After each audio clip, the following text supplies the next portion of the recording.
Тэгэхээр хөгжимшөлтэй хүмүүс тэдгээрийн асар хамгаалагчтай үед бол 302-оос 597 мянган төгрөгийн нэг сард ийм тэтгэмжээр одоо амьдарч байгаа Монгол улсад тэгээ энэ бол амжиргааны наацхийн хэрэгцээг хангаж чадахгүй байгаа. Тэгээд дээрэс нь бид нар ч одоо ингээд тэрэгцэр хэрэгэлдэг сонсголын аппарат таяг гэдэг ингээд нэмэлт хэрэгсэл хэрэгэлдэг ийм байж энэ хүмүүсээс одоо хэд дахин 10 20 дахин бага ийм зарлаар амьдрна гэдэг бол өнөөгийн нөхцөл огт боломжгүй болчиход байна л да. Тэгээд энэ шаардлага бид зөндөө хэлсэн захимаар бичлэн одоо гишүүдээр дамжуулж зөндөө хэлсэн боловч ерөөсөө үл тоож байгаа.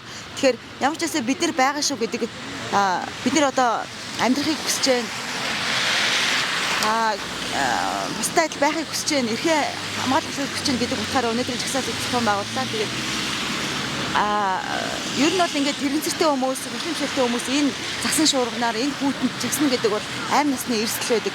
Тэрэгцэртэй хүмүүс одоо ингээд жигсахад бол даарч огт болдоггүй. Хэрвээ даарах юм бол одоо бөөр өвдөх, бөөрний дутагдaltaй авах эрсдэлтэй. Тэгэхээр энэ олон хүмүүс одоо аим насаа золиослон байж ингэж бид нар одоо эрхийгээ төлөө тэмцэж. Тэгэхээр их хурлын гишүүд, засгийн газар, ерхий сайд одоо биднийг үгийг сонсоосоо бид нар бол зөвхөн төлөөлнө. Тэгэхээр олон зуун мянган хөгжимшөлтэй хүмүүс гарч чадахгүй, гарах таксины мөнгөч байхгүй, хөдөө орон нутагт ингээд захимаар одоо ингээд дэмжиж байж байгаа. Тэгэхээр биднийг сонсооч бүгдээрээ нэг бидний өмнөөс бодооч 302 мянган төгрөгөөр 597 мянган төгрөгөөр нэг сар яаж амьдрах вэ бид нар?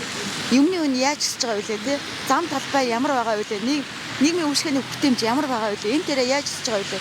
Үнэхээр боломжгүй байгаа учраас ингэж жагсаалтын зохион байгуулж хэрэг ажиллаж байна. Ийм тариагаа авах уу, хоол ундаа авах уу, хувцас авах уу тухай алинд нь ч хүрэхгүй, бүр алинд нь ч хүрэхгүй. Одоо бид нар сурах, хөгжих, боловсрох тал дээр бүр огт бодхой болж штэ. Зүгээр яаж амь зогоох уу? Одоо ингээд нэг эмнэлэгт ороход нэг наацхийн эмчилгээ авахд шууд 200 300 мянган төгрөг бид нэр төлөх шаардлагатай болж байна. Тэгтэл бид нар чинь байнгын эмчилгээ шаардлагатай.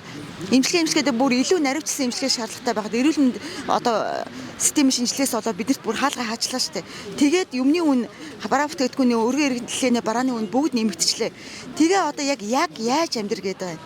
Нийгмийн одоо маш их хэмжээний төсөв зарлыг замын бүтээн байгуулалт, барилгын бүтээн байгуулалтанд төсвөлж байгаа юм байна. Тэр нь өөрөө бүтээмжтэй хийгдэхгүй шүү дээ. Одоо би өнөөдөр гэхэд энэ жагсаалд оролцуулж ирэхийн тулд таксигаар ирсэн. Одоо би дахиад таксигаар автобусны буудлууд ерөөсөө бүтээмж байхгүй. Автобуснуудаа бүрэн бүтээн бүтээмжтэй авч чадахгүй. Бүгдээрээ ингээл нэг тэр дээрээ л ингээл амьдралаа өрнүүлээд байдаг. Тэгэхээр энэ хүмүүс чинь бид нар бол тэсвэр алдчихж байгаа учраас хүмүүс бол тэсвэр алдчихж байгаа юм шиг. Тэмдэглэлтэй иргэдий 82% гэр хороолт амьдардаг. Гэр хороолоос төв замд ирээд автобуснаа суух тэр гид бүтцэд нь байхгүй учраас бид нар урдын л адил нөгөө таксигаа хүлээж хүний гар хардаг хэвээрээ байгаад байна. Тэгэхээр нөгөө асуудлыг зохицоор нь шийдэх хэрэгтэй байна. Байшин барилгуудыг гоё бариад гид бүтцэд нь сайн барилгууд байгаа ч гэсэн автобусны буудлаасаа тухайн барилга байгууллагын хүрэх явган хүний замууд нь бүтээмж байхгүй. Орчин нь ингээд саадтай байгаад байгаа болохоор бид нар ерөөсөө нийгэмдээ эрх тэгш бүрэн дүр оролцож чадахгүй байна.